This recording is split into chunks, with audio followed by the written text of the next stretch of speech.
Hi, everybody. Welcome back to Zesty Thoughts with your host, Annábla. Welcome to episode 46. I hope that everyone has had a wonderful week and a fun weekend. I had a super fun-filled weekend. I took my parents to Mr. Charlie's for the first time. It's basically like a McDonald's dupe, or like an anti-McDonald's, as a lot of people would call it. Don't really know how they're like legally allowed to exist, because they basically, like, the branding is like kind of a parody. I mean, I guess it's a parody, so it's like fine. It's kind of a ripoff from McDonald's, but it's a vegan burger place. And so I took my parents there Saturday. We like cruised on over and just drove around in the area for a little while, and then got some food. And then what else did we do that day? I don't know. It was a nice day. I got like a little scalp sunburn because I had my sunroof open. We're just vibing. The weather has been so nice. We are so lucky that the weather has been like amazing recently. So we took advantage of it. Took a little joyride. My parents loved Mr. Charlie's, and then just came home and chilled. Sunday, I had a very eventful day. I had to pack and stuff Saturday night because Sunday I went to a wedding for one of my good friends from college. Her mom was getting married, and her mom, Fabi, congrats to Fabi and Andrew, is such an angel. And like, we've gotten along so well, like any time that I've spent time with Brianna and her family, and she's like the sweetest woman ever. And she invited me to her wedding. I was like, oh my gosh, I'm so honored. I would die to be there. And so I brought my best friend Rocky, and we had so much fun. The wedding was such a blast. So I had a great weekend. Last week, I have some updates from last week. One major update. My cat Chelsea, for those of you that don't know, she had to be taken to the vet. She's 15, so we like weren't sure, we're like, if she's sick or if it's just old age, but she was having some kind of questionable symptoms. She had a day, not this previous Sunday, but the Sunday prior, where like it looked like she had lost her vision. So we freaked out a little bit, obviously took her to the vet, got blood work done. It turns out she's hyperthyroid. So got her on some medication. We started her medication Friday night. It could take anywhere from 3 to 6 weeks to like really kick in and get her thyroid levels back to a normal point so that her metabolism can be a little bit more regulated, because she's gotten really skinny. She's been eating and drinking a lot, which is like some of the main symptoms of it. But with the eating and drinking a lot, like hasn't gained weight. So anyway, we're hoping that the medicine will work. So everybody please keep her in your prayers. She's been doing okay. It does seem like her vision came back. So I don't know if we were like not sure, like we were wondering if maybe it was a stroke or something, but, so far she's doing okay. So hopefully she doesn't get any like major side effects from the medication, and that it works out. We could like, extend her little fluffy life a little bit. So that's one update. That's amazing. We're happy that she seems to be doing like a little bit better, if not just like the same, and that she's not like completely blind yet. Hopefully, I don't know. Old cats, like they go blind. It's the thing. So we'll see. But hopefully the meds will work, and then everything will work out. All right. Next order of business. I did want to give a formal review of the Kendrick and SZA concert. I am so lucky. My parents were so sweet. I was gifted tickets for Christmas this past year, and I have just been looking forward to it for months. I've been a Kendrick fan since I was like in high school, like middle school or high school. I remember when like Good Kid, Mad City came out. So I think the album that I like listened to most when I first discovered him was Section 80. I mean, the concert was amazing overall, like no complaints whatsoever. I was just like happy to be there, and I love SZA. So it was like such a good like combination of two artists that I was like super stoked to see. But he did not do a single song off of Section 80. I was so sad. I was like, please, just one, literally just one. High Power. I mean, I would have been happy with anything. I was like, come on, please just play one. He did some like stuff off of Good Kid, Mad City, and like, that was kind of his first album that like really popped off. So I get why he would do stuff from that, but I was really bummed out. Either way, I was super happy to see him regardless. I get it's like he's touring for this album that just came out, so he's like primarily doing the songs off the new album, which I like. I enjoy. No complaints there. I was happy to see those live as well. But yeah, also the audience, it was at SoFi Stadium. It was on a Wednesday, and the crowd was so like, I just loved how young the crowd was. I was telling like a coworker this the other day that I've been to a lot of concerts in my life, but a majority of them have been for like older artists. Cause I'm like, I try to justify it like, oh, well, they might not like be around for much longer. Like I want to see these people before they pass away or retire or whatever. So I've seen a lot of older artists, and I haven't really seen that many like new artists that I'm really like a huge fan of. Like I've never seen Erykah Badu, which is crazy that I haven't, like, I don't know how I've managed to like not see her, but I haven't seen Kehlani, like I hadn't seen Kendrick, hadn't seen SZA, Janae. Like there's just so many like younger artists that I'm a huge fan of that I've never seen. Beyonce, never had the opportunity to see them. So I was super excited when I was gifted these tickets. But yeah, the crowd and the audience was like super young. So like, I feel like that just made it more fun, low key. Like me and my friend are the same age. And like, I feel like low key, everyone in the audience was like our age, like they're like 20s, maybe some people in their 30s, and like kids, dude, like literally like high schoolers and like, you know, college age people, like high schoolers with their parents and stuff. So it was a really good crowd. Everyone was like really hype and there was good energy. So overall, it was a really fun night. I was so mad. Literally, like, I went to the Wednesday show and Friday was the next show, I think, and then Saturday. And of course, Justin Bieber comes out on stage with SZA when I'm not there. Like literally, of course, Murphy's Law, of course. I'm a Murphy, for those of you that don't know. That is my like birth last name. So of course he comes out when I'm not there. I was like so annoyed. I saw people posting it on TikTok. I was like, you gotta be kidding me. Why wasn't I there? I mean, Lizzo came out. First of all, that was like the weirdest thing ever because she announced her coming on and I was like, did she just say Lizzo? And then the woman came out on stage and I was like, is that Lizzo? Like maybe I just don't like follow her on social media and I don't think I've seen any of like, I don't think I've seen what she looks like in a while. Apparently she's like lost a lot of weight. She's blonde, or at least like right now she's blonde. So it literally like did not look like her. She was completely unrecognizable. And me and Em were like, did she say Lizzo? Is that Lizzo? Like we couldn't even believe it. Also, we were like in nosebleeds. Like it's not like we'd be able to see very well. Even the screens, I was like, that could be Lizzo, but like literally I can't tell, it's so far away. She sounded insane and she looked amazing. And then I looked on social media afterwards because I was like, I don't know who this woman is. Like, it's like her best friend. I was like, she's best friends with Lizzo, I guess. Like, I don't know. And it literally was her. She looked so good and she was like wailing out there. She was sounding really, really good. So yeah, she brought her on for a song. It was fun. It was cute, but she was unrecognizable. She looked amazing. I like couldn't even believe it. And she really looks good as a blonde. So I hope she keeps the blonde low key because she looks so cute blonde. One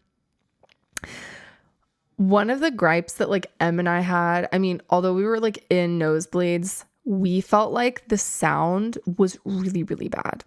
Like, really bad. And like, I've actually been to a concert at SoFi before. I saw Green Day and Smashing Pumpkins. And I forget if someone else played that night. The sound was impeccable. I mean, we were like two sections, like we were in the 500 section for this show. When I went to see Green Day and Smashing Pumpkins, we were in like the 300 section. So we're also closer, but the sound was like really, really, really, really bad. You could barely hear Kendrick. And then SZA was even quieter. Like you could really barely hear her. No clarity in like the vocal mixing or anything at all. It was super just like, I feel like also just the mixing of like the drums in general were like super muddy. The bass was like powerful, but like not like overbearing. But I just feel like the live mix was really, really bad. You could like barely hear the vocals.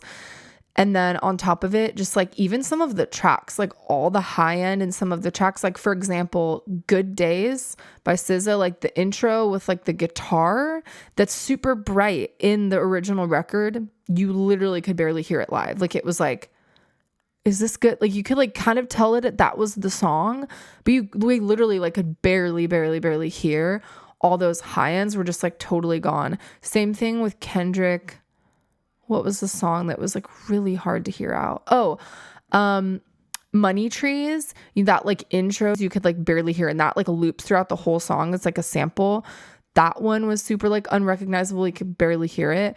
So that's like kind of my only like genuine complaint about it, was that the sound was like really, really bad. And I don't know if it was just like the SoFi, like if it's just because of the space. It's like a football stadium. Like obviously they have a lot of equipment.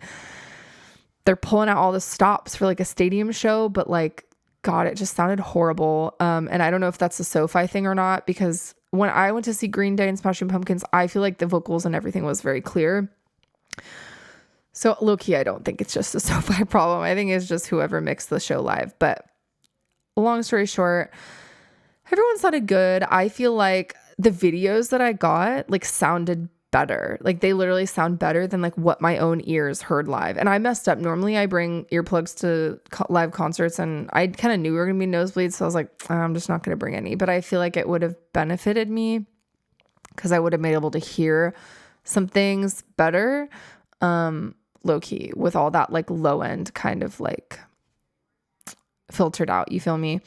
But they sounded both amazing. Kendrick had really good energy. The background dancers were crazy. They were so good. The choreo was great. I've heard a lot of people complain about SZA and say that she's like really bad live.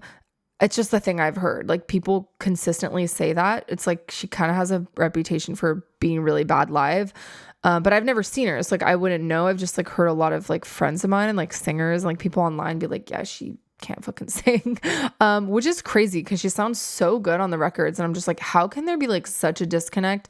That baffles me. How there can be such a disconnect between like how you sound on a record to how you sound in real life is like, that's crazy. Like they really have to do that much work, or like you're really in the studio for that long to like get that perfect take. But long story short, I thought she sounded amazing. A lot of people have said that like she'll lip sync live, which like I have no like real major issue with. Like I get it. People have like off days or they're sick and like the show must go on. Like they don't want to cancel. So I get it. I have nothing like against lip syncing. To me, it sounded, I mean, the sound was pretty bad. It's like maybe I was mishearing, but it sounded like her mic was on and it sounded like she was singing, and she sounded really good from what I could tell. I even watched like videos back to like hear things more clearly. And I thought she sounded amazing. So I don't know where people are getting that from. Maybe she's just more comfortable with this material, or maybe because she's not singing for the entire like concert straight. Like it was kind of nice the way they had it structured, because it was like Kendrick did a few songs to open, then she did a few songs, and they were like switching back and forth. And then like towards the end of the concert, they did like a few songs, you know, the few songs that they have together.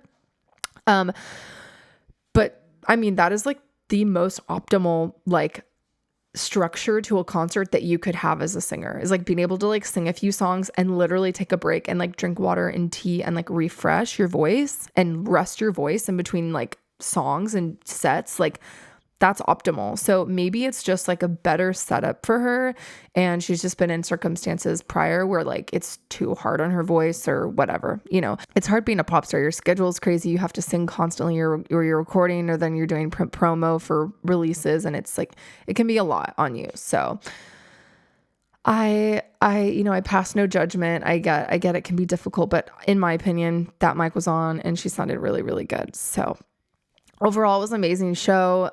If there are any tickets left for like cities near you and you want to see them, I would highly, highly, highly recommend. It was great.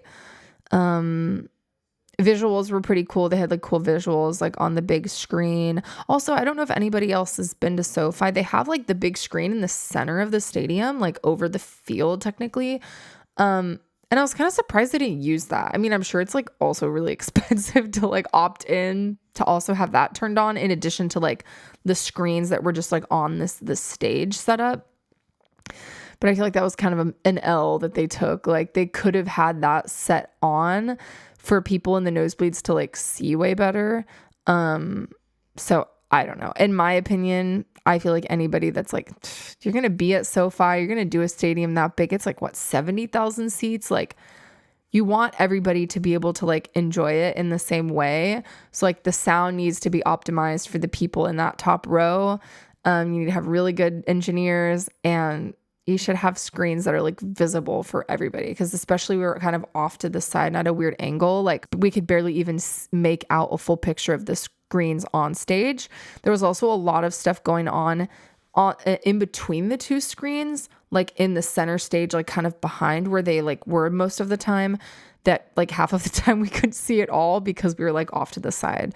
So, I mean, I'm being like picky and critical, but like those are just things that like you'd think, like you're going on this like massive tour, like you would think about things like that. Like, oh, if people are seated all the way off to the right or to the left, are they going to be able to see this? Is this going to translate? That's the only thing that I feel like I'm really, really critical about, is just like scaling something for such a large like stadium tours. Like I'm sure very challenging compared to like if you've done like smaller venues in the past. So that's like my only like major like gripe with it, was just like the sound was really bad. And I feel like it didn't really translate full scale for like a stadium that big, where people are really sitting like so far away from the stage. So I feel like kind of compromised the experience for the people in that top section. But overall, I mean, I was like low-key just happy to be there. Like, I don't mean to like be complaining and like negative about it. Like, I was so hyped the whole time, singing along with every song I knew. And me and Em were just having the time of our lives. And there was this guy sitting next to us. I don't know, there was one seat, and then me and Em were in like the seat 2 and 3 basically. And there's this one dude that was just there alone. Like he was just, and he knew every single word to like every Kendrick song. He's funny because he sat down for every SZA song just like on his phone. And then anytime a Kendrick would come on, he'd be like singing every word. He was super hype, but he was just like there by himself. Like I literally would have, if M couldn't have come, if no one could have come with me, I literally would have just gone myself, because I was just so excited to be there. But yeah, overall it was really good. I just think I have like higher expectations, especially if you're spending a lot of money and it's like a big stadium tour like that. I have a little bit higher expectations for sound and for visuals and all those kinds of things. But oh my gosh, either way, it was so good. I was on a high like that whole night, and even the next day I was just so excited to see them live. All right, everybody, next segment, I have an album review for you this week. I listened to Jimmy Who's The World's New Mixtape this morning when I was on a walk, and it was a really, really nice vibe. I added one of the first tracks, Long Time Jimmy.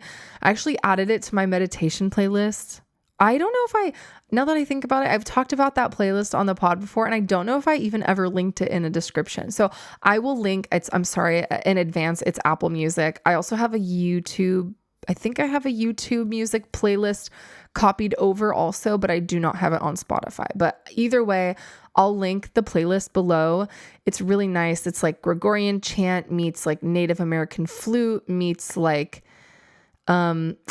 classical piano meets like weird indie instrumental music. That's the vibe that's kind of going on, but it's all very mellow music you could fall asleep to, music you could kind of meditate to, music you can kind of read to. I think it's mostly instrumental, except for like the Gregorian chant, but like I don't know what they're saying, so it's fine. It's basically it. When I listen to music that's in a language that I don't understand, it's like I can tune it out really well. You feel me? Anyway, back to the subject at hand. I added one track from this mixtape to that meditation playlist because it was very relaxing. I think it was like minimal lyrics, but I really like it. This project reminds me of like, I don't know, that when I was listening to it this morning, I was like, the only thing that comes to mind like right off the bat is like 80s Coke Den. I don't know why, but it's like lo-fi synth jazz pop meets 80s Miami Coke Den meets like summer night. Like, oh my God, there's no school. Like we can go to this beach and do like a beach bonfire. And like, it's like, I don't know. It's giving those vibes like all smushed into one. So if you're looking for something that's like a slow jam kind of pop indie vibe, I feel like it's really good for summer, and it's very chill. Like you could listen to it while you're cleaning or like while you're doing something that's like would normally annoy you. I feel like it's a perfect thing because it is kind of like relaxing music. So if you're cleaning or doing dishes or something that's kind of usually mundane or like annoying to you, I feel like it would just put you in like a little bit more of a mellow mood and center you to be able to do a task that you normally don't enjoy. if that makes sense. That would be my recommendation. So I'm also going to link the project in the description, so y'all can check it out. It's really, really nice. I hope that you enjoy it. Also, update, I finished all of Gilmore Girls. I will spoil a little bit, so let me put a timestamp in here and I will put a voiceover. I realize that now. I feel bad. I do have to apologize for a lot of the spoilers that I've given here on the pod. I realize that when I edit in the timestamp for video, like for YouTube, I don't actually edit in a timestamp for the audio listeners. So I'm so sorry if I've ever spoiled anything for you. I'm going to leave a little gap right now to put in a formal timestamp for you to skip ahead to, for audio listeners, and also a visual timestamp for those of you watching on YouTube, so that you can skip ahead if you do not want me to spoil Gilmore Girls for you. So here it goes. Gilmore Girls spoilers, skip to 23:11. Okay, right off the bat, I'm so sad that Rory and Logan did not work out. And then I also started watching, spoiler also, I guess, for the new Gilmore Girls like show. I'm kind of annoyed that like Rory and Logan didn't work out. And then like in the new show, they're like hooking up at his place. Like she's staying at his place in London. They're just hooking up. And I'm like, is he like in a relationship or married, or like, I don't, the vibe was kind of weird. Like they were like, what happens in Vegas stays in Vegas. And I was like, huh? Like, what are you doing, girl? But I couldn't believe when they fast forwarded, she was like already in her 30s. I was like, wait, what? She just looks, the actress looks so young. So to me, I was like, I can't picture you as a 30-year-old. She has like a baby face. You know what I mean? But yeah, I was kind of sad that they didn't work out. I love that Paris became a fertility doctor. That is crazy to me. That's literally insane to me. And then she had kids with Doyle, but then they split up. So that's some crazy lore. I'm so fucking relieved that Lorelai and Luke ended up together. That was like the most satisfying ending to the show. It was so cute, that last scene when they were celebrating Rory's graduation in the courtyard in town, and like Luke set up everything. That was just so cute. It was like the most wholesome ending to the whole show, you know? So I think I watched like the first episode of like the reboot that they made a few years ago. So we'll see. I mean, it's like, okay, it's obviously not the same. It's weird without the same theme song too. It's like super odd that the music is all different. I'm not gonna lie. I feel like that was a large part of the show that was like characteristic. The la la la la la, like the little transitions, you know. I was like, oh, they don't do that anymore. It's not the same, you know. It's kind of an ick, you know. But we'll see. I'm gonna continue watching it. I was just so pleased with the end of the show. I loved it. It was so wholesome. So yeah, I highly recommend, if y'all have not watched Gilmore Girls, dive on in, binge it. You will really enjoy every second of it. It's so wholesome. I think overall my favorite character in the show is probably Kirk. He's just so ridiculous. His character is just like the best comedic relief. I loved Kirk so much. And I low-key want to see if I can find like a compilation of like Kirk moments. He has some like crazy one-liners. Kirk is for sure my favorite character from all of Gilmore Girls. So I don't know. I recommend watching it. It's super wholesome. It's like family vibes and it's so cute. My friend Cammie is the one that actually recommended I watch Gilmore Girls, and I updated her when I saw her at the wedding. I was like, oh my God, I finished it, you know? And she was like, yeah, it's one of those shows that's perfect to watch during fall or winter. So what I'd recommend is, if you haven't watched it yet, maybe start it like at the end of summer, like August, September. That way, some of like the winter episodes you can kind of like have during the winter season. And it's so cute. It's just so wholesome and cute. I loved it so much. I did start watching the new season of Handmaid's Tale, and it's kind of hard to watch that show. It's just one of those shows that's like really hard to digest as a woman. It takes kind of a lot out of you, and it really makes you think, and it kind of is like depressing, not gonna lie. So I've only watched like 1 or 2 episodes, and I think it's gonna take me a while to watch it because it's just getting a little darker, and it's just giving me anxiety. It gives me anxiety when I watch it. It kind of stresses me out, like bums me out. I have to be in a very specific mood, like a grounded mood, in order for it to not faze me. So anyway, but yeah, I started watching that. So when I'm done watching this most recent season, I will give a formal review here on the pod. But yeah, what else am I watching? Oh, I have one movie review actually. Anna Taylor-Joy, I think is the actress's name, and Miles Teller. They're in this film on Apple TV. I remember seeing a trailer for it like a while ago. To be honest, from the trailer, it kind of seemed like lame. It seemed a little corny. But Saturday night, I painted my nails and I watched it while I was painting my nails.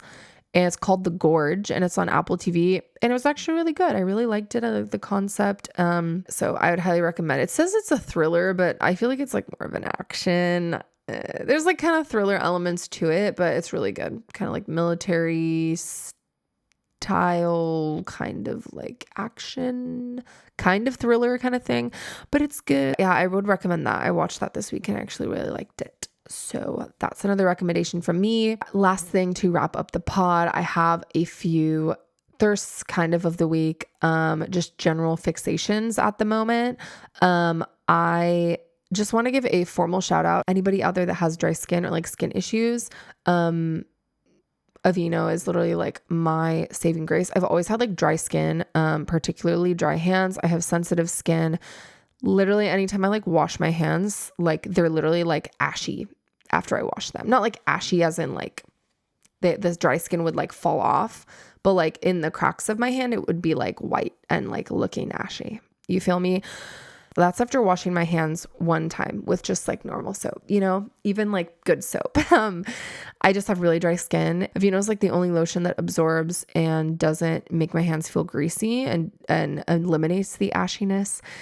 And I literally don't know what I'd do without it. I think that if I was deserted on a desert island and I could only pick 5 things, one of them would be like Aveeno for sure. Because I can also use it for my body. It's good for my sensitive skin and like eczema and stuff.